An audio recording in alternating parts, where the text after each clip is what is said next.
Bismillah ar-Rahman ar-Rahim. Iyyaka na'budu wa iyyaka nasta'in. Mr. President, Honorable Secretary General, Excellencies, ladies and gentlemen, I feel honored today to represent my country at this Forum of World Leaders, where we have a chance to discuss problems that the world is facing. I want to talk about a lot of problems, but just 4 today. And I especially came to this forum despite a difficult time in my country, facing challenges. I would not have come, but because I feel that there are some very urgent problems which the world must address.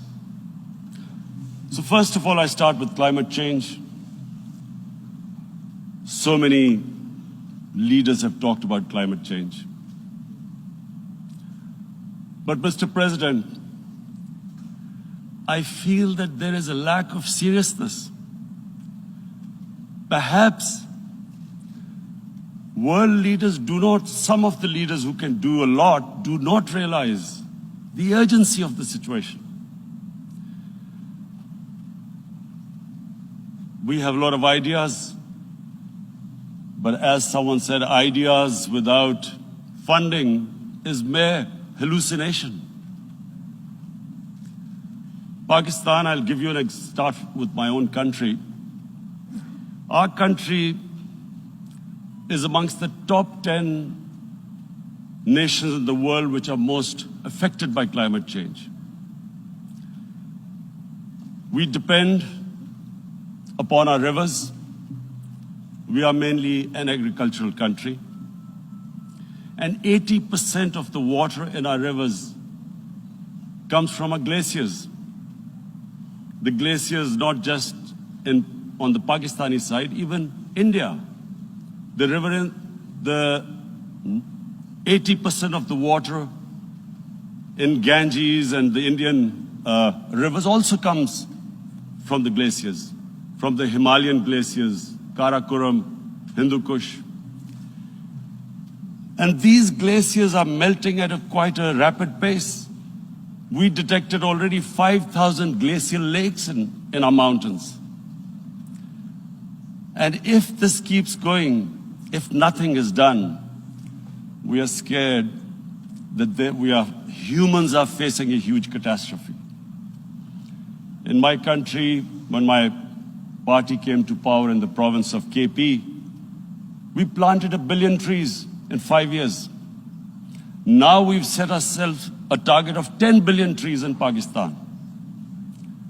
Idea being to counter the effects of global warming. But one country cannot do anything. This has to be a combined effort of the world. My optimism comes from the fact that humans, the Almighty has endowed humans with great powers. We can do anything, provided our survival instinct is stirred up. And this is really what I hope that the United Nations will take a lead in this. There must be more emphasis. Richer countries must be pushed. Countries that are mainly responsible for greenhouse gas emissions. They must be pushed because our country contributes minuscule amount to greenhouse gases. So I feel that the United Nations must take leadership in this. My second issue for me right now is even more critical. Mr. President, every year, billions of dollars leave the poorer countries and go towards rich countries. billions of dollars siphoned off by the ruling elites of the developing world. And they find their way into Western bank accounts, offshore accounts, tax havens, expensive properties hidden behind companies bought in Western capitals. Mr. President, this is devastating the developing world. This is causing more poverty, deaths. It's impoverishing the developing world. The difference between rich and poor countries is growing because of this. Money laundering, which happens because money leaves the poorer countries into rich countries, is not treated the same as, for instance, money from drugs or terror financing. The seriousness which terror financing and money from drugs, the way it is treated, it's not the same. The way the poor countries are being plundered by their elites. It's not happening. In my country, when I took charge of our government a year back, in the 10 years preceding that, our total debt went up 4 times. The debt we had accumulated in 60 years, just in 10 years, it went up 4 times. As a result, the total revenue we collected in 1 year, half of it went into debt servicing. How are we going to spend money on our human beings, 220 million people, when half the money is going into debt servicing? Because our country was plundered by the elites, the ruling elite. And easily they could get the money out. And when Mr. President, we located properties in Western capitals bought by this money through corruption and money laundering, located the properties of these corrupt leaders, we find it so difficult to retrieve it. That money, if we retrieved that money, we could spend on our human beings. But it's so difficult. The laws protecting these criminals. We do not have the sort of money to have expensive lawyers and spend millions and millions of dollars. We need help from the rich countries. And Mr. President, it's critical. The rich countries must show political will. They cannot allow this to happen. How can the poor countries spend money on human development, which the United Nations asks, SDG? How are we going to do it when this money can easily leave our countries? So, unless the rich countries intend to build walls to stop economic refugees coming as we see right now, they must take action. They must take action now. It must be a deterrent. Corrupt ruling elites should not be able to take money out easily and park it into foreign bank accounts and into these properties abroad. And I never understand why. Why do we have these tax havens? Why is this allowed? Why shouldn't rich people pay taxes? Why is it legal to have these tax havens where you have these secret accounts? Because, world is changing. The population of the world is growing. Sooner or later, you're going to have a crisis. If the poor get poorer and the rich get richer, there is going to be a crisis sooner or later. So this is my second point. I hope that the United Nations takes a lead in this. It involves the IMF, the World Bank, Asian Development Bank. They must find a way of stopping this plunder of the developing world. My third point is Islamophobia. There are 1.3 billion Muslims in this world. There are millions of Muslims living in other countries, European countries, in the US, as minorities. Islamophobia since 9/11 has grown at a pace where it is alarming. Human communities live together. There should be understanding amongst them. But Islamophobia is creating a division. Muslim women wearing hijab, it's become an issue. It's become an issue in some countries. Hijab is some sort of a weapon. A woman can take off her clothes in countries, but she can't put on more clothes. How is this happening? Because of Islamophobia. And how did this Islamophobia start? After 9/11. And why did it start? Because certain Western leaders equated terrorism with Islam. Islamic terrorism. Radical Islam. What is radical Islam? There is only one Islam. And that is the Islam we follow of Prophet Muhammad sallallahu alaihi wasallam. There is no other Islam. Radical Islam, Islamic terrorism, what message did they send to people in the West? And why is there Islamophobia? How is a person in New York, in the Midwest, in the US, in European capital, how is he going to distinguish between who is a moderate Muslim and who's a radical Muslim? Because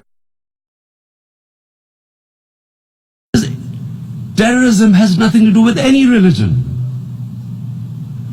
This Islamic terrorism, Islamic radicalism, and sadly used by leaders, this has been the main reason for this Islamophobia. And it has caused pain amongst Muslims. We in Muslim countries watch this Islamophobia traveling abroad, and it's getting worse. And may I just say, Mr. President, that in European countries, it is marginalizing Muslim communities. And we all know that marginalization leads to radicalization. Some of the people who ended up as militants in Syria and other places were from marginalized Muslim communities. And my point here is that we must address this issue. I'm sad to say that we Muslim leaders have not addressed this issue either. After 9/11, when this thing came about war against radical Islam, rather than Muslim leaders trying to explain to the West that there is no such thing as radical Islam, in all human communities, they are radicals. They're liberals and rest are moderate. All human communities, Christians, Jews, everyone has it. But Islam is not radical, neither Judaism, neither Christianity, neither Hinduism. No religion preaches radicalism. The basis of all religion is compassion and justice, which differentiates us from the animal kingdom. But unfortunately, the Muslim leadership was so scared of being called radical Islam that all of them became moderates. In Pakistan, we were in the eye of the storm, and our government coined a phrase called enlightened moderation. No one knows what it meant, but everyone started putting on Western suits that they were moderates, started speaking. Even those who didn't know English would speak English because they were moderates.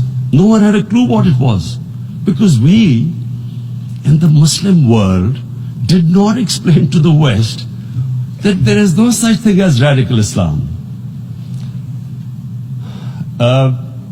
One of the reasons why after 9/11 Islam was supposed to be equated with terrorism was suicide attacks. Because the 9/11 bombers did a suicide attack, all sorts of theories came up that the Muslims are involved in suicide attacks because they will get virgin in heavens. Some came up with, what about women? Suicide attackers. So this bizarre thing happened. No one explained. Suicide attacks and Islam were equated. No one did research that before 9/11, the majority of suicide attacks in the world were by Tamil tigers, who were Hindus. No one blamed Hinduism, and quite rightly. What has Hinduism got to do with what desperate people were doing in Sri Lanka? We all know about, we've seen films about Japanese kamikaze pilots at the end of the Second World War doing suicide attacks. No one blamed the religion. But here we were trying to prove we were moderates and not explaining to the West. But the most important thing I wanted to say here today, in explaining this Islamophobia, Mr. President, and I feel it's very important because I've spent, because of, I played professional sport in England, I spent a lot of time there, so I know how the Western mind works and how West views religion. So where the misunderstanding about Islam came. And one of the reasons it caused Islamophobia. That was, in 1989, this book was published, maligning, insulting, ridiculing our Prophet Muhammad sallallahu alaihi wasallam. And there was a reaction in the Muslim world. The West couldn't understand what was the problem. Because in the West, because I have spent so much time in the West, religion is perceived completely differently. They don't look upon religion like we do. And so, Islam was supposed to be an intolerant religion. It was against freedom of expression. And Islam took a real beating 30 years ago. I still remember it became a watershed. And every 2 or 3 years, someone would malign our Prophet, peace be upon him. There would be a reaction by the Muslims. And again, it was Islam, an intolerant religion. Again, this time, I blame a certain section of the people in the West who deliberately provoked this, knowing the impact it would have. But the majority of the people in the West didn't understand. This is where, again, Muslim leadership let the Muslims down. We should have explained to them what our Prophet, peace be upon him, means to us. So in 1 minute, I'll try and explain what he means to us. Our Prophet was the witness to the divine book, the Holy Quran. The Holy Quran is the book of guidance for Muslims, and the Prophet's life was living the Quran. He was an example of what the Quran guided us to be. So he is the ideal we all try to get to. The Prophet created the state of Medina, the first state in Islam. That state was the basis of a Muslim civilization which became the predominant civilization for the next 700 years. And what was that state? I hear such strange things about Islam, that it is against women, it's against minorities. The first state of Islam in Medina, it was the first time a welfare state was set up. The state took responsibility of the weak, widows, orphans, poor people, handicapped. It taxed the rich, spent the money on the poor. The state announced that all human beings are children of Adam, hence equal, whatever the color of their skin. The state announced, the Prophet announced that, and slavery, the whole system depended on slavery as it did for many years in the Western societies. The Prophet said that one of the greatest deeds is to free a slave. But because the society depended on slavery, he said, but if you have to treat them as an equal member of the family. And as a result, something happened in a Muslim world which hasn't happened in any other civilization. Slave dynasties appeared. Slaves became kings. The Mamluks, slaves who ruled Egypt. In India, there were slave dynasties. And then, with minorities, again, you hear that Islam is supposed to be against minorities. Let me just make this clear. In Islam, the Prophet announced that everyone was free to practice his religion. It was a sacred duty to protect the places of worship of all religions. He announced that every person is equal in front of law, whatever his religion or his color.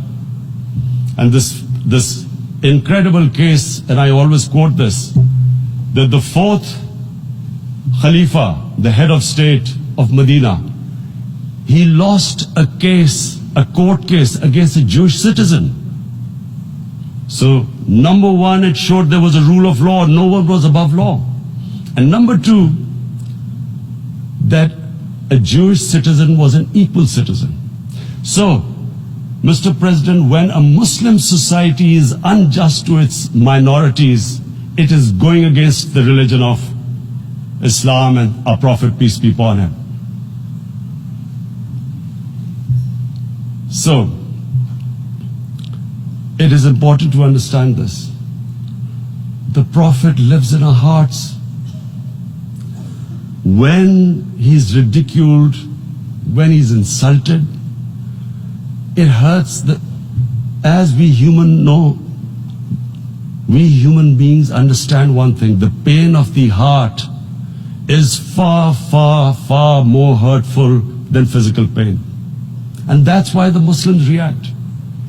And I always thought that if I ever had this stage, I would try and explain this to the world community, especially to the Western community, because having lived in the Western community, people didn't understand this. When I first went as a teenager to England, there was a comedy film on Jesus Christ. It's unthinkable in Muslim societies. So we need to explain that, look, in a human community, we must be sensitive to what causes pain to other human beings. We have, in the Western society, and quite rightly, the Holocaust is treated with sensitivity because it gives the Jewish community pain. That's all we ask. That do not use freedom of speech to cause us pain by insulting our holy prophet. That's all we want. And now, the number fourth point, Mr. President, and this is the most critical point, is the reason why I especially came here. It is about what is happening in Kashmir. Before I go on this, I want to make one thing clear. That when we came to power, my first priority was that Pakistan would be a country which will try its best to bring peace. We had been through this war on terror. We joined the United States war on terror after 2001. And Pakistan went through one of its worst periods where 70,000 Pakistanis died and over 150 billion was lost to our economy. And Mr. President, I opposed the war because in the 80s, Pakistan had joined the Western countries in what was the freedom struggle then in Afghanistan against the Soviets. And it was funded by the Western countries. These Mujahideen groups, which were treated in guerrilla warfare, were trained by Pakistan Army, funded by the Western countries, and especially US, and they waged what was a freedom struggle in Afghanistan. The Soviets called them terrorists. We called them freedom fighters.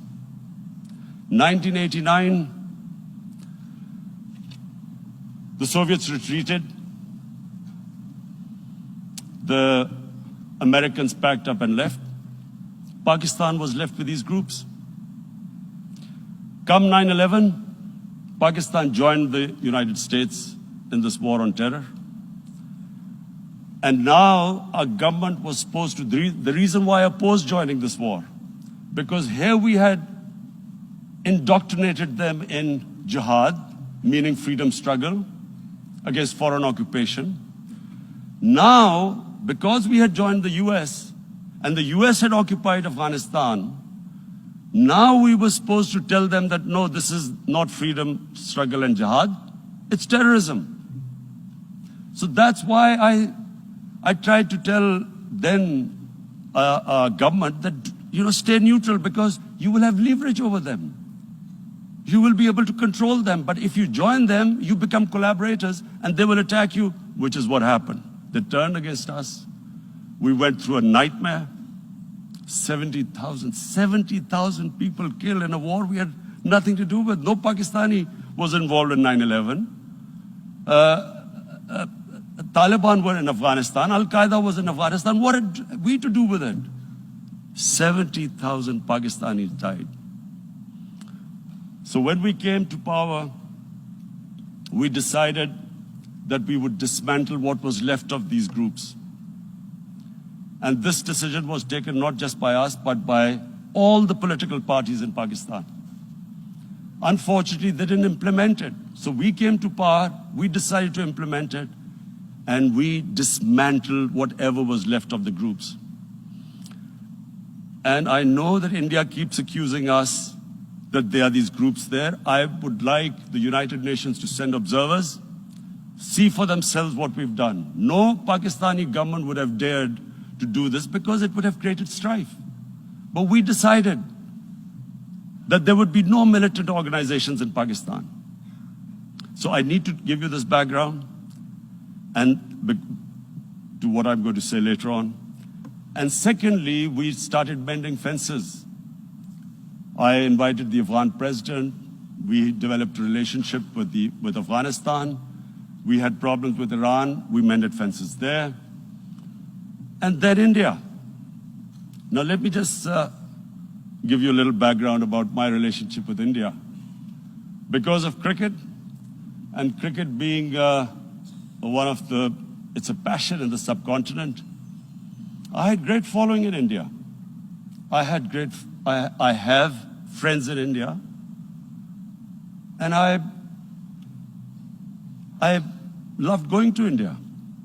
So immediately, when my party came to power, the first thing we did was to immediately reach out to India. And I spoke to President Modi and I said, look, we have similar problems. Climate change, poverty, let's get together. Let's resolve our differences through trade. Let's build a relationship on trust. Prime Minister Modi told me that, there were terrorist attacks from Pakistan. I said, we have problems with you. There are terrorist attacks which we know are instigated by India in Balochistan. We caught a spy, Kulbhushan Yadav, who admitted what the sabotage going on in Karachi and Balochistan. So we said, look, let's leave that behind. Let's move forward. Our main priority should be our people. The highest number of poor people live in the Indian subcontinent. Unfortunately, didn't make any headways. Our foreign minister was supposed to meet on this in the UNGA last year. India canceled it. We thought that it's their election coming up. It's a nationalist, ultra-nationalist party. It doesn't want to cozy up to Pakistan. So we thought, okay, we'll wait till the elections. Meanwhile, a 20-year-old Kashmiri boy, whose father said was radicalized by the security forces in Kashmir, blew himself up on an Indian convoy. Immediately, India blamed us. I spoke to the Indian public on television. I said, if you give us any iota of proof, we will immediately take action because we've clamped down on these groups. Rather than sending us any proofs, they sent their jets in, they bombed us. We retaliated. A jet, 2 of their planes were shot down, 1 pilot bailed out in Pakistan. We immediately returned the pilot, saying that, look, we do not want any escalation. Rather than taking that as a peace gesture, the entire campaign, almost the entire campaign of Mr. Modi in the election was how he had taught Pakistan a lesson that jets had killed 350 terrorists. Complete lie. They had just killed about 10 trees of ours, which was quite painful given that, we are growing all these trees. He then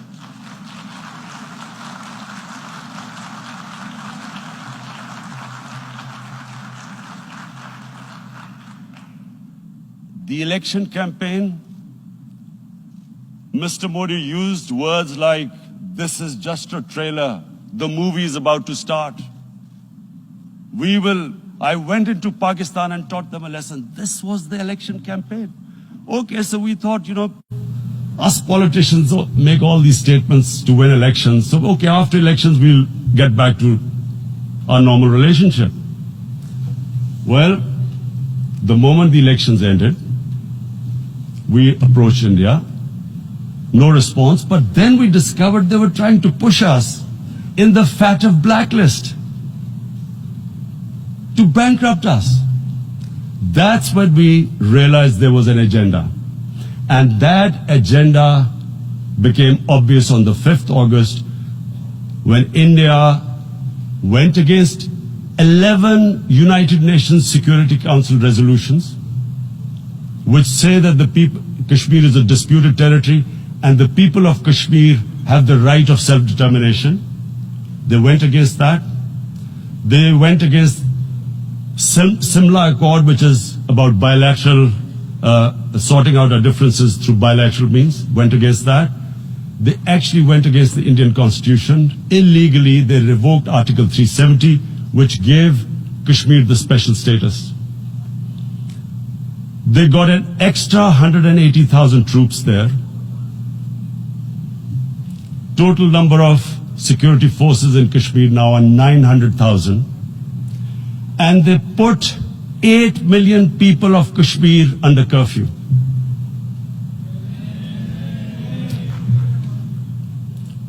Mr. President, now I just briefly want to make the people understand, how can anyone do something like this? And for that, I have to explain to you what is RSS. RSS, Mr. Narendra Modi is a life member of RSS. RSS was an organization that was inspired by Adolf Hitler and Mussolini, came about in 1925. They believed in racial purity, racial superiority. They also believed they were an Aryan race like the Nazi believed they were an Aryan race. All that I'm saying can be verified. This is the time of information revolution. You can Google all this, what I'm saying. But it is very important for me to explain this to you so you know what is happening in India. This RSS believed in the ethnic cleansing of Muslims from India. At one point there was racial superiority of the Hindu race. Secondly, it was hatred for the Muslims and for the Christians because they believed that this golden age of Hindu civilization was stopped because of Muslim rule centuries back and then the British rule of India. So it was racial superiority and hatred for Muslims and Christians. This is openly stated. You look at the founding fathers of RSS, Golwalkar and Savarkar. Just Google them and you'll find out. And this ideology of hate is what murdered the great Mahatma Gandhi in 1948. It was this ideology of hate that made Narendra Modi in 2002 do a pogrom against Muslims in Gujarat when he was the chief minister. He allowed 3 days for these RSS goons who were inspired by the Hitler brown shirts. They actually wear brown shirts. This RSS, the Congress Home Minister gave a statement that in RSS camps, terrorists are being trained.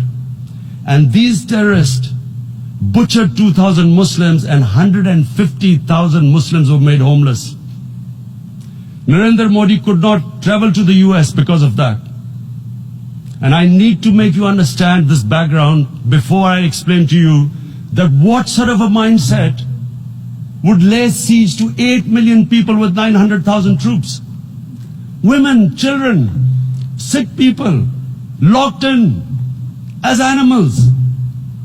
In fact, of what I know of England, if 8 million animals were locked in, the RSPCA would have made a lot of noise about it. These are human beings.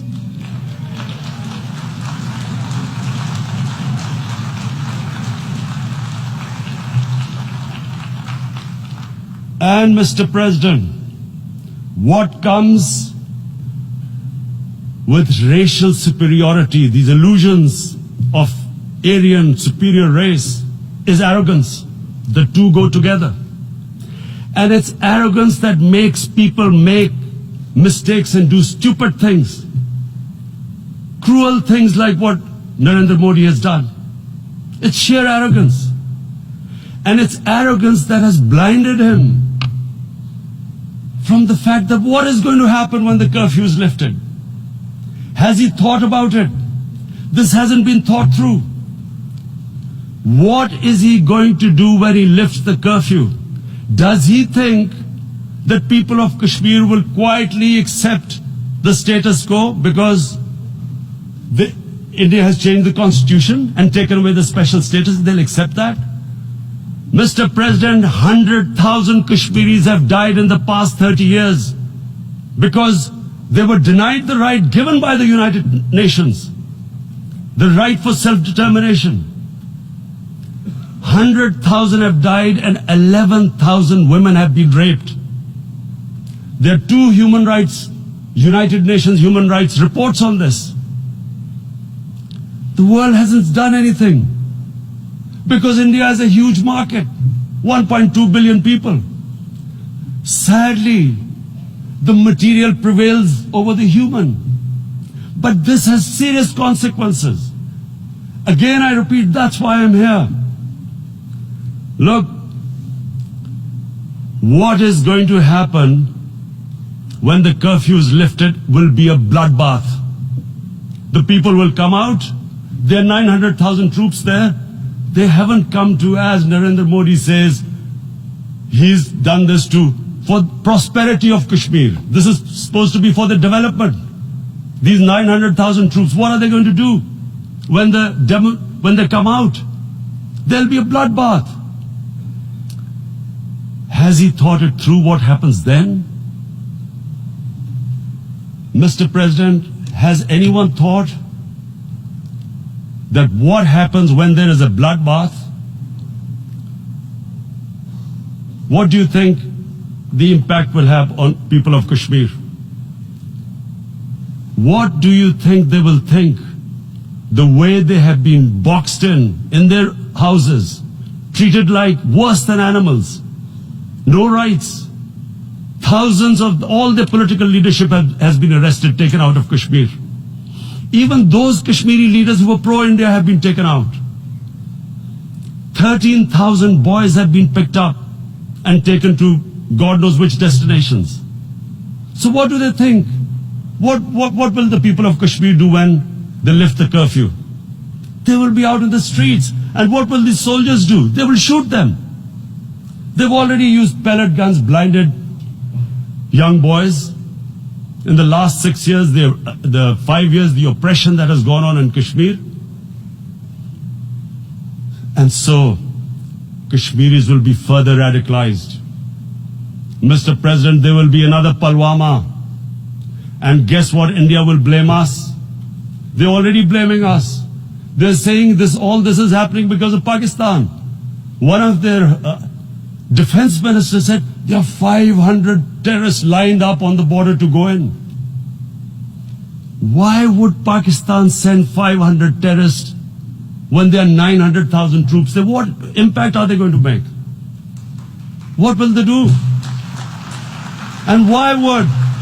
Don't we know that the moment there is some terrorist attack, all that will happen is there will be further cruelty and oppression of the people of Kashmir. We will just give the 900,000 troops to further crush the people of Kashmir. And then we'll give the Indian government an excuse that, look, Pakistan is a terrorist state, and this mantra that has gone on, Islamic terrorism. The moment you use this catchword, Islamic terrorism, the whole world turns away. No one talks about human rights. You can do whatever you want, which is what has happened in Kashmir, because they keep using this word, Islamic terrorism. And this is what they're doing right now. What do we benefit from further increasing the cruelty on the people of Kashmir? And why would we want this? But there is no other narrative left for India. As when they lift the curfew, whatever happens, Pakistan will be blamed, and there is always a danger of another Pulwama. They might come and bomb us again, and then another cycle might start. And what does Narendra Modi think? That 180 million Muslims of India are thinking right now. Aren't they watching these Kashmiris stuck inside for 55 days they've been stuck in? Aren't they watching? What do you think? Don't you think that the Muslims will be radicalized in India? And I'm talking about 180 million people. And when they get radicalized, there will be some incident in India somewhere down the line. Again, we will be blamed. And I'm warning you right now, again we will be blamed. And Mr. President, what about 1.3 billion Muslims who are watching this? And they know that it is only happening in Kashmir because they're Kashmiri Muslims. This is not happening to Kashmiri Hindus. They know that this is happening because of their religion. So what do you think they will be thinking?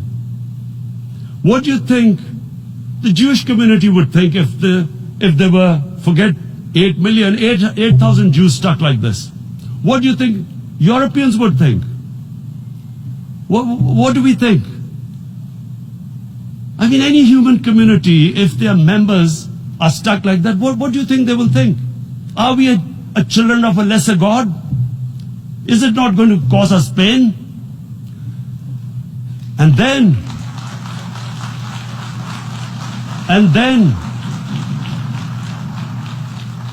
I'll tell you what will happen. People will, in the 1.3 billion Muslims, someone will pick up arms. I know we've been brought up with films, Western films.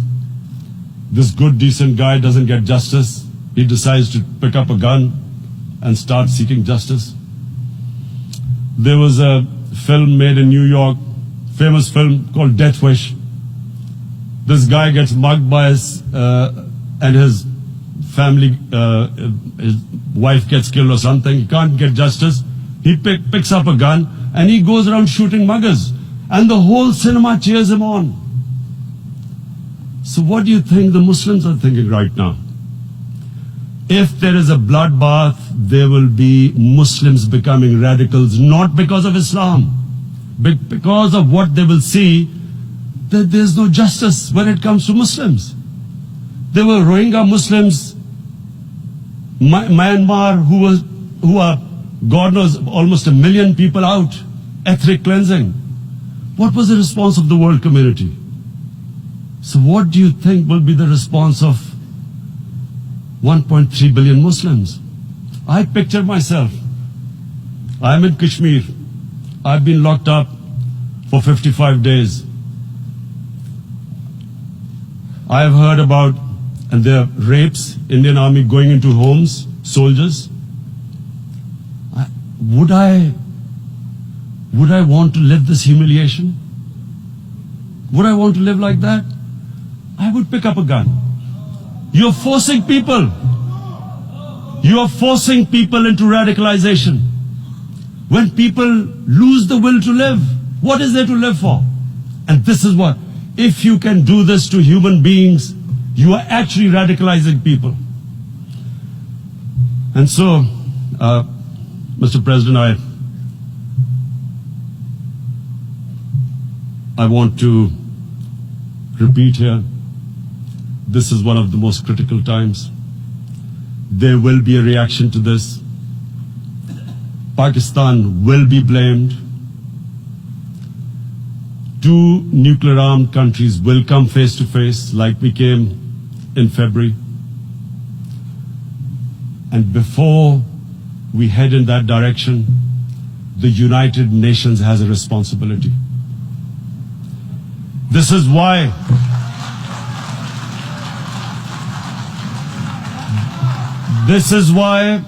the United Nations came into being in 1945. You were supposed to stop this happening. I feel we are back to 1939, Munich. Czechoslovakia has been taken, annexed. What is the world community going to do? Is it going to appease a market of 1.2 billion, or is it going to stand up for justice and humanity?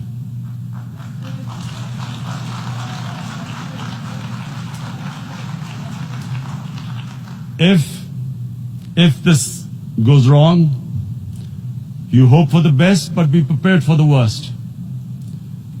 If a conventional war starts between the 2 countries, Mr. President, if a conventional war starts, and anything could happen, but supposing a country 7 times smaller than its neighbor is faced with the choice, either you surrender or you fight for your freedom till death, what will we do? I ask myself this question. And my belief is, La ilaha illallah, there is no God but one. And we will fight.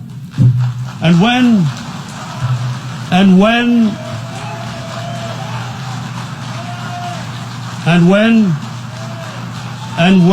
a nuclear-armed country fights to the end, it will have consequences far beyond the borders. It will have consequences for the world, which is why I repeat I'm here. Because I'm warning you, it's not a threat. It's a fair worry that where are we headed? And I've come here to tell the UN, you've got to, this is a test for the United Nations. You are the one who guaranteed the people of Kashmir the right of self-determination. They are suffering because of that.